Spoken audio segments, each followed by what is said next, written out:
Baik, bismillahirrahmanirrahim. Assalamualaikum warahmatullahi wabarakatuh. Saya Vidya Huwaida yang kini akan memaparkan jawaban yang berkaitan dengan ujian tengah semester dalam mata kuliah Pemberdayaan Masyarakat Program Studi Pendidikan Masyarakat. Nomor 1 yaitu jelaskan makna pemberdayaan masyarakat menurut Anda.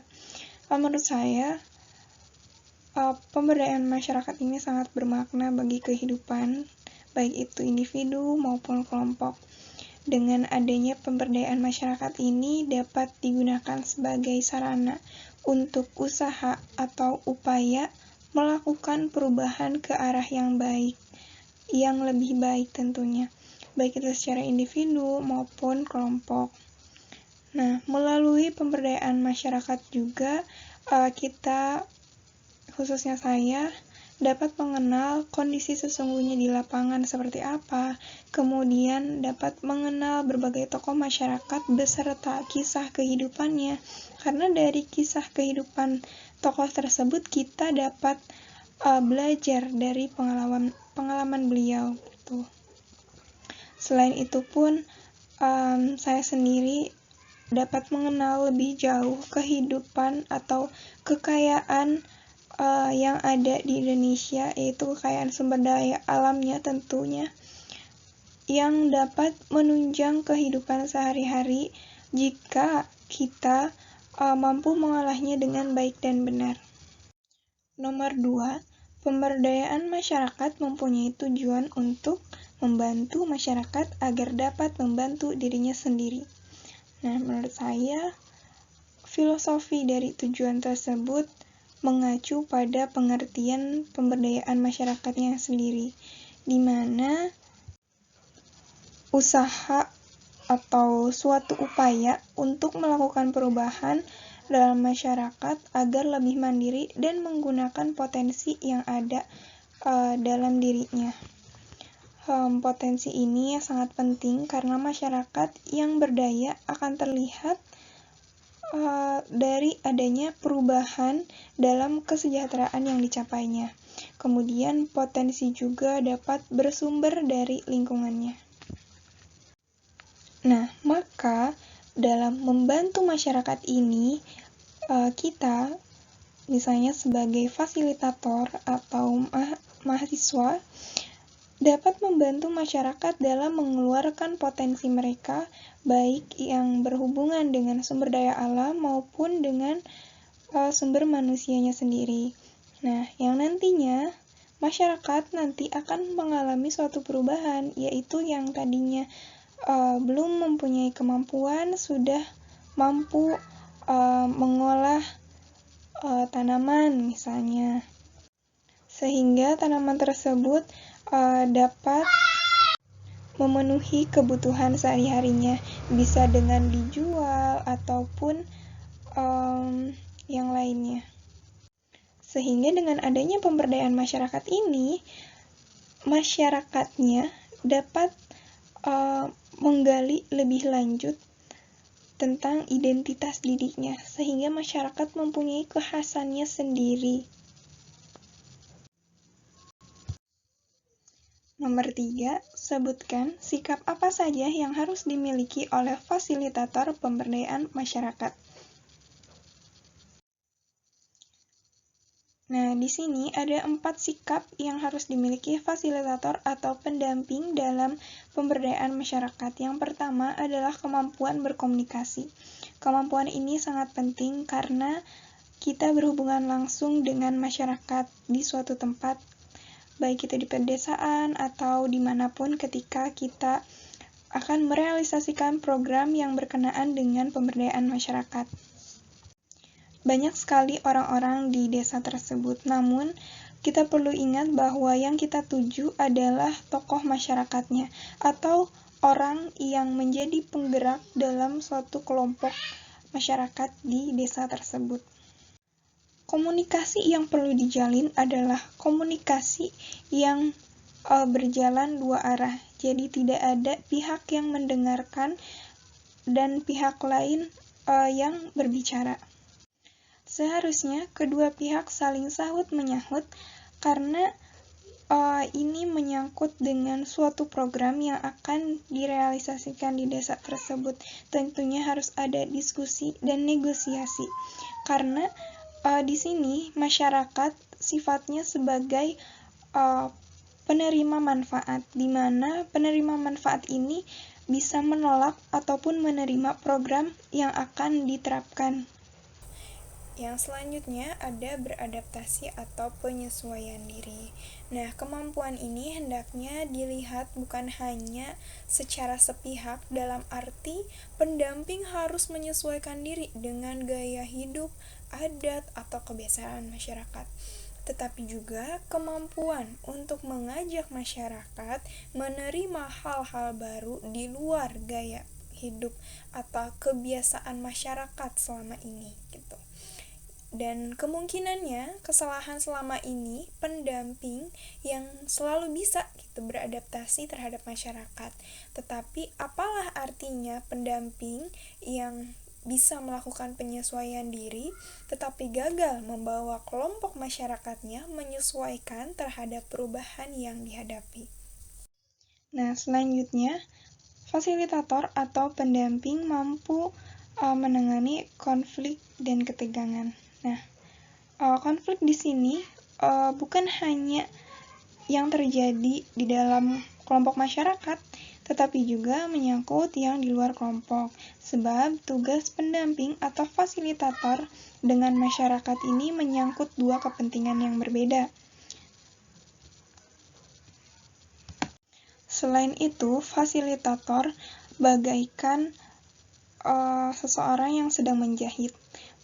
Fasilitator berada di tengah-tengah antara pemerintahan dan masyarakat, sehingga masyarakat bisa ditarik ke atas, sedangkan pemerintahan dapat ditarik ke bawah, karena program yang ada di pemerintah itu sudah bagus, hanya saja mereka kemungkinannya belum mengetahui keadaan langsung di lapangannya.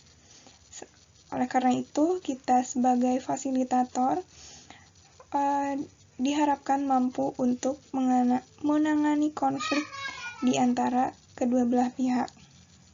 Nah, kemudian yang terakhir adalah belajar secara terus-menerus. Nah, bukanlah suatu pekerjaan yang mudah bagi pendamping, apalagi yang berada di daerah 3T, gitu kan.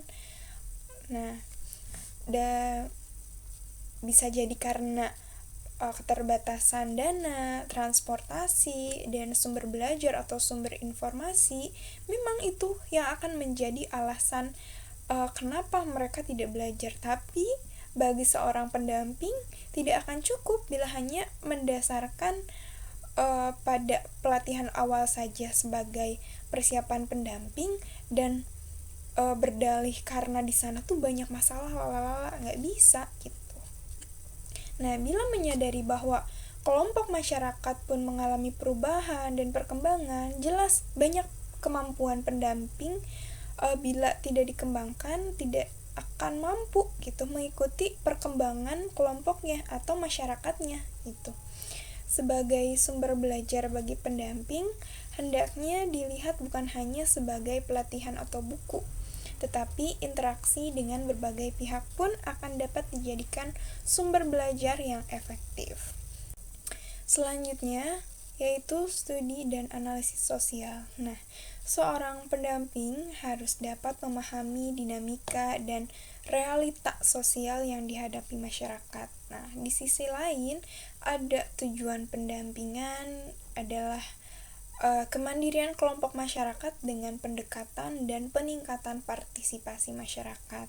Oleh karena itu, maka seorang pendamping dituntut untuk selalu mengasah kemampuannya dalam melihat dan menganalisis kondisi sosial dengan akurat, tepat, ya seperti dalam kasus atau masalah kemiskinan, kemudian bagaimana sih kebergantungan masyarakat tersebut, serta keterkaitan proses sosial baik pada tingkat mikro ataupun tingkat makro. Nomor 4, dalam siklus pemberdayaan masyarakat terdapat siklus peningkatan partisipasi. bagaimana pendekatan dan strategi yang digunakan agar masyarakat penerima manfaat pemberdayaan mau berpartisipasi dalam proses pemberdayaan. Berkenaan dengan meningkatkan partisipasi masyarakat, sebenarnya pelaksanaan program pemberdayaan dapat dirasakan apabila mendapat partisipasi dari masyarakat itu sendiri ya. Dan program pemberdayaan masyarakat yang akan menstimulasi kemandirian masyarakat ini memiliki sifat yang partisipatif, terencana, terlaksana, terawasi, dan terevaluasi oleh masyarakat itu sendiri nantinya. Nah, prosesnya memang membutuhkan waktu dan pendampingan yang tidak singkat. Selain itu, perlu juga adanya keterlibatan pendamping atau fasilitator dengan komitmen yang tinggi untuk bersama mencapai tujuan pemberdayaan masyarakat tersebut. Nah, untuk strategi dan pendekatannya itu bisa dilihat kembali bagaimana karakteristik atau kondisi masyarakat yang ada di sana.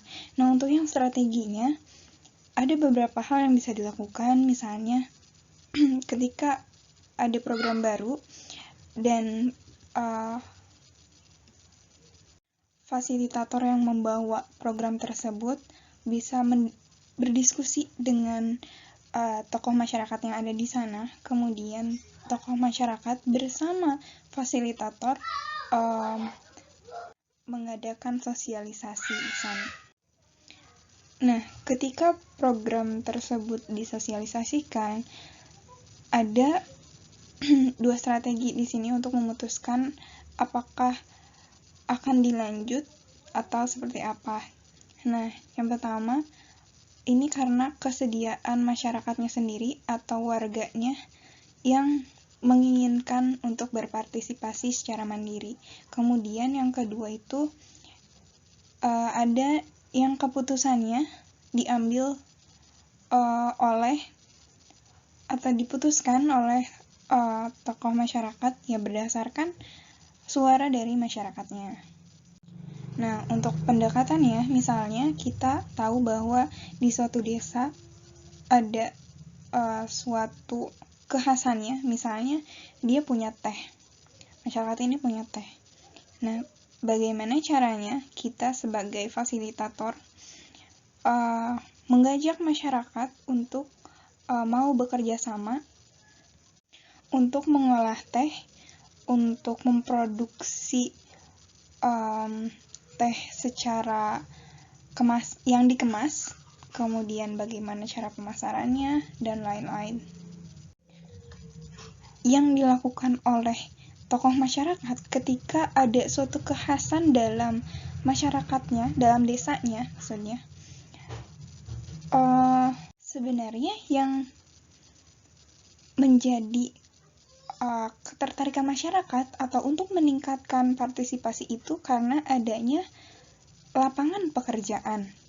Nah, ketika ada suatu kekhasan, kemudian akan memproduksi sesuatu, nah, otomatis kan dia membutuhkan orang, membutuhkan masyarakat, karena untuk proses produksinya itu tidak bisa dilaksanakan oleh satu orang saja, bisa satu orang, hanya saja ya mungkin akan kelelahan juga pada akhirnya. Jadi untuk meningkatkan partisipasi masyarakat bisa dengan membuka lapangan pekerjaan. Nah, kalau misalnya itu pun suatu kekhasan daerah dimiliki oleh individu, ataupun dapat dengan pendekatan misalnya dengan menghadirkan lembaga atau dinas atau komunitas atau lembaga yang berkaitan dengan pemberdayaan masyarakat dan yang akan berpengaruh untuk meningkatkan kualitas hidup, meningkatkan sumber daya alam, yang dengan keikutsertaan teknologi di dalamnya. Karena masyarakat biasanya akan aneh melihat sesuatu yang memang jarang ditemukan di desanya. Nomor 5, sebagai mahasiswa jurusan Pendidikan Masyarakat, jelaskan kontribusi yang bisa atau akan Anda lakukan dalam kaitannya dengan pemberdayaan masyarakat dan jelaskan fungsi mata kuliah ini menurut Anda. Baik, berkenaan dengan kontribusi saya terhadap pemberdayaan masyarakat ini, yang pastinya saya harap saya kedepannya mampu untuk membuka lapangan pekerjaan bagi orang-orang sekitar saya. Karena sebenarnya Indonesia ini sangat kaya akan sumber daya alam. Kita tidak perlu terlalu dalam mengeruk sumber daya alam, tetapi kita pun perlu mengasah sumber daya manusianya agar apa yang di sekitar kita, apa yang terdekat dengan kita dapat termanfaatkan dengan baik. Kehidupan kita akan sejahtera jika kita mensyukuri, mengelola apa yang ada di sekitar kita, apa yang terdekat dengan kita juga. Dan mungkin kebanyakan orang pengennya bekerja tapi secara instan. Maksudnya bekerja, melakukan pekerjaannya sesuai dengan job desk, kemudian mendapat upah. Hanya saja PR kita mungkinnya sebagai mahasiswa Penmas yang keterkaitannya dengan pemberdayaan masyarakat adalah kita perlu coba untuk memberdayakan diri kita sendiri. Hal apa yang akan kita kerjakan, hal apa yang akan kita create, yang nantinya kita bisa merekrut teman-teman kita yang mungkin kurang beruntung atau mungkin yang lagi pengangguran dan lainnya. Kemudian fungsi mata kuliah pemberdayaan masyarakat ini menurut saya memang sangat diperlukan bagi mahasiswa Penmas. Dengan adanya pemberdayaan masyarakat ini menjembatani kami mahasiswa kepada orang-orang yang berada di desa. Karena ketika di kelas kita diajari atau berdiskusi tentang pemberdayaan masyarakat, ketika kita langsung observasi, itu kita dapat pencerahan, oh ternyata seperti ini pemberdayaan yang sesungguhnya. Dan melalui pemberdayaan masyarakat pun akan menjembatani kita untuk mencapai tujuan kita. Kita mau jadi apa, kita bisa menemukan itu lewat pemberdayaan masyarakat ini. Mau jadi pengusaha bisa, mau jadi pebisnis juga bisa, berwirausaha atau menyalurkan hobi pun bisa. Dengan pemberdayaan masyarakat pun kita lebih sadar, lebih peka terhadap masyarakat, terhadap isu-isu atau permasalahan yang sedang dihadapi oleh saudara kita. Dengan adanya pemberdayaan masyarakat ini, kita bisa belajar bagaimana cara berkomunikasi, karena di sini kan tokoh masyarakat tentunya adalah orang-orang yang usianya lebih tua daripada kita. Kita bisa belajar dari mereka, dari pengalaman mereka, dari pahitnya perjuangan mereka untuk memperjuangkan suatu kekhasannya yang mereka miliki. Dengan pemberdayaan masyarakat, kita menemukan banyak sumber daya alam yang bisa dimanfaatkan untuk memenuhi kebutuhan sehari-hari.